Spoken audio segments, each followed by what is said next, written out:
we all have that vision of what a hair salon is, of ladies chatting, and it's wonderful. It's actually hilarious and fun, and there's 5 or 6 hair braiders, and there's 5 or 6 patrons, and they talk about the same things that any average hair salon would be talking about. And I have a little 6-year-old daughter who just thinks it's incredible to have like 20 women next door at any one time and be able to go over there. And of course she's very cute, and she has a lot of nice hair braids because they really like her. She's part of their little cluster over there, and she took her first steps in the booth next door. She said some of her first words here at the Renaissance Fair. Of course, she was born the day before the Renaissance Fair started. So she was born on a Friday, the day before the fair started, and it was Friday night, and my incredible wife, who is also my business partner and crafter and mask maker, does just as much of the work as I do, was having a baby, and asked me, right after the baby was born, was talking about how we were set for stock for the next day. And the midwives were saying, oh, don't worry about that. And they didn't realize that, no, she needed to worry about that because the show must go on. If we died in a fiery car crash outside the Renaissance Fair on Friday night, the Renaissance Fair would still open on Saturday morning. We are one booth. It wouldn't stop.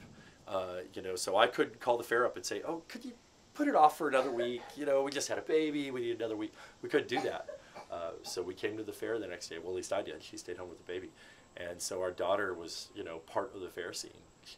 We brought her out here in a basket 2 weeks later and ran her around the fair and showed her to everybody. So she's grown up here. This is part of her world. She says halfway through the season, the year, I wish it was the Renaissance Festival. So despite getting to go to all these fun stuffs.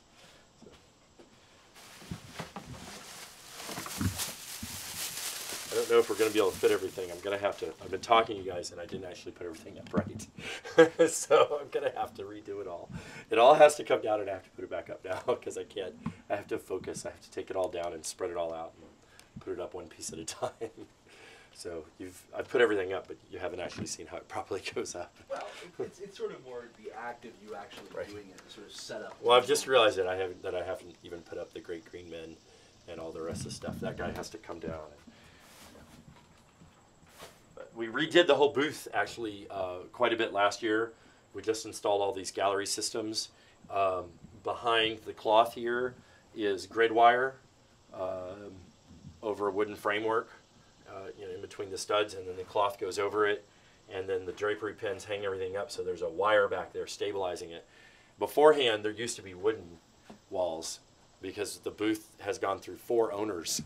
I believe we're the 4th owner. Rita, Jane, and Herb. Each one represents a metaphor, an idea. People come in and look at Green Man. I think we talked about Green Man when he interviewed me before, but people come in and look at Green Men and they see this image and they're trying to understand it. They're thinking, what does this mean? And sometimes they say Father Nature, and I say, yeah, you're right. It is Father Nature. It also, we've only ever had once it bother anyone.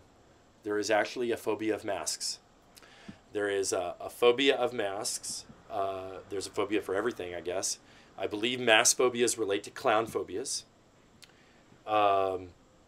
We've had a few people stand at the front and refuse to come in because the masks were a little weird for them. We've had one sweet lady, I felt very bad for her, was walking down the deck across the front of the booth and was looking away from the booth.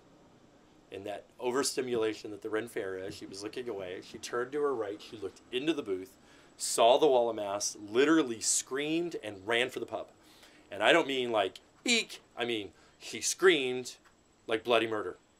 And shivered and shook and, ah! And went running off to the pub. And her friends went running off afterwards. And I saw it happen. And I was working with another customer. And I said, excuse me, my lord, and I'll be right back. And I went out there and talked to her for a few minutes, and I said, are you okay? What happened? And she was hyperventilating, and she was fanning herself, and she was drinking a glass of water, and I finally got it out of her that she has a deep, deep phobia of masks. And she turned around and saw an 8 by 9 space filled with what she had her motorist phobia of, and it terrified her. And I've never seen her since. She's never come by, but I hope she's okay. That was years ago.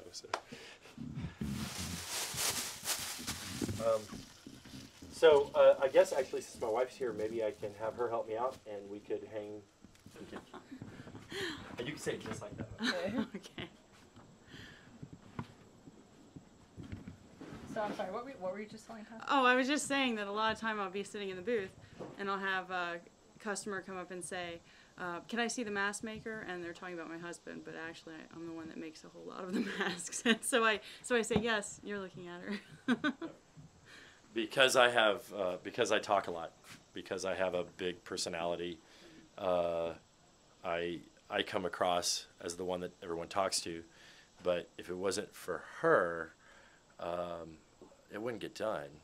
I spend a lot of time talking, and that helps us. I talk to people about custom orders. I talk it through. But once we know what they want us to make beautiful, she's the one who makes it beautiful. Because I just figure out how to make them sometimes, and then she paints them.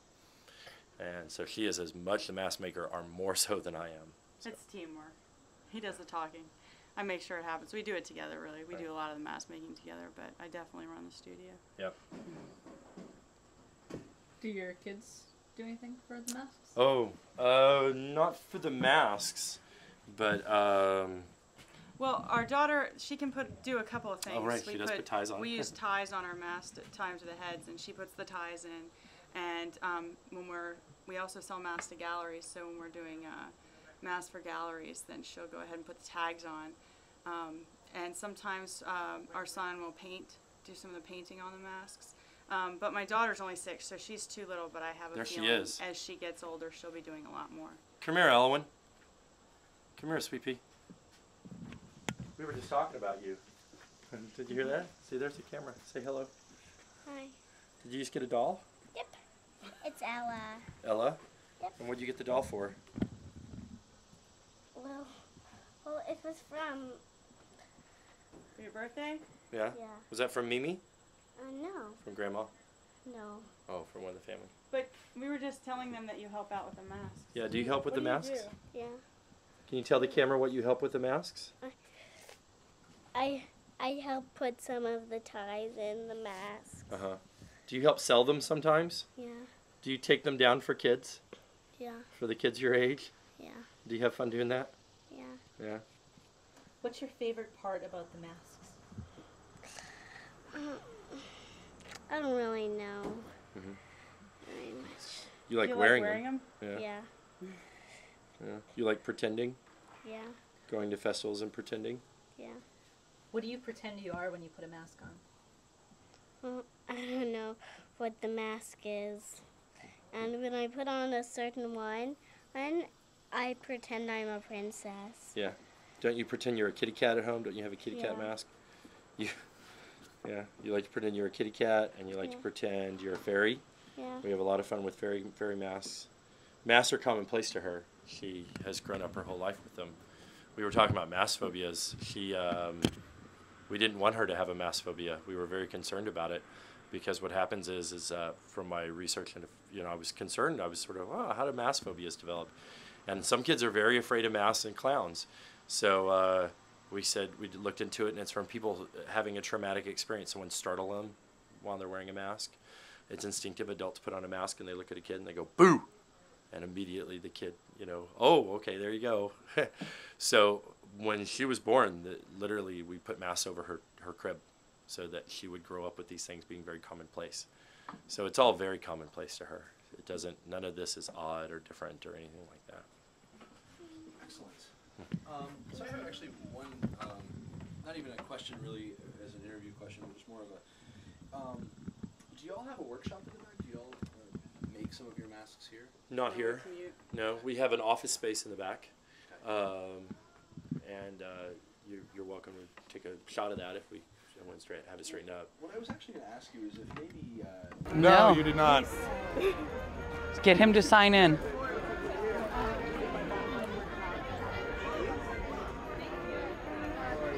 I am doing well. Paper pass today? Yeah, I have to email them with my picture. So I was thinking, you know how sometimes the king rides up on a horse? I think on the day of wrong, he should walk up on one of those sticks with the horse head. This is the feeling. That happy to see you, oh my God. And there's Boomer! Boomer! Hello. Hey, sweetie. How are you, dear? Doing good. Good. And it's a birthday girl. Yes. Lauren's birthday today. Where'd who go?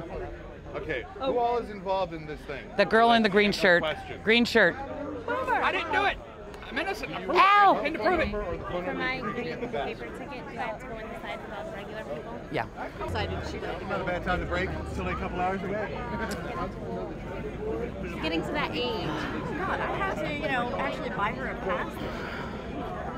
How old is she? 8, almost 9. I couldn't skirt it anymore. I couldn't do it. She's getting like Alyssa now. Yeah. Alyssa. There was no more faking. No, she's 6, really. Especially after Carolyn and everybody already knows that she's been fine.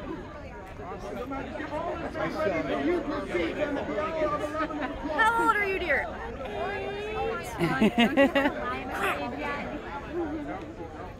When you want to start lying and saying you're younger. I want you. You can have him once I'm done with it. I'll leave you something. Have you been adopted?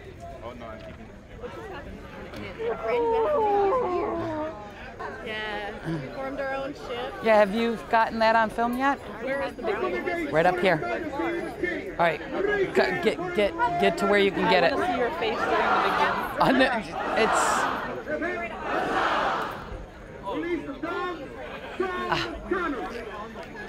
Okay, the big boom's coming.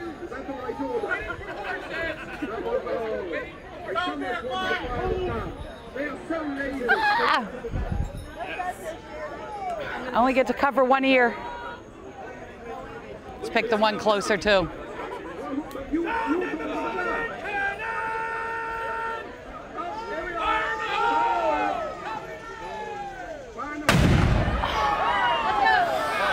Even though you know it's coming.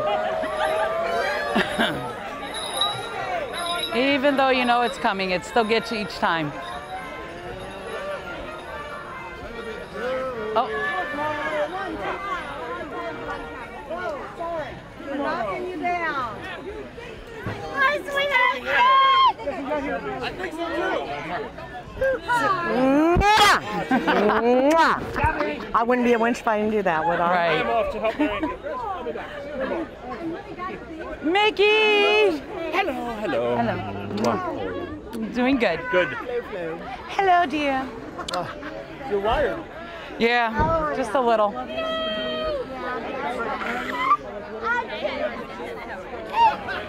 You got it! Yes! All right. Hello, Mom. How are you, Lovey? Doing good. Hello. Sweetie. Wow, we might actually make it in gate before an hour's up.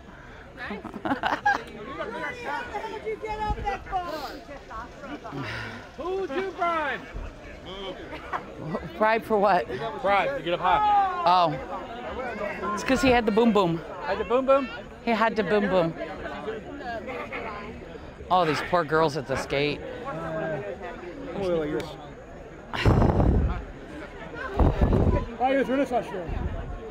Wow. Doing good. How you doing? You lost some weight. Yeah, I lose weight now. That's what I do. You had pockets. Oh, take some here. I'll give you some back. Thanks. Free of charge.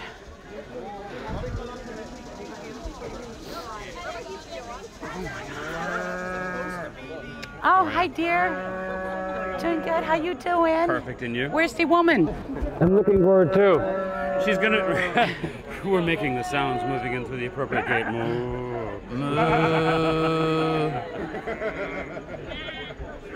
Oh no, there's sheep with us now. Oh, great. Taking up the rear. I didn't say that. Oh, they're opening a new gate. Yeah, they have 2 gates open finally. Got it. The sheep sounds make them open the gate. We are on the list. Good day.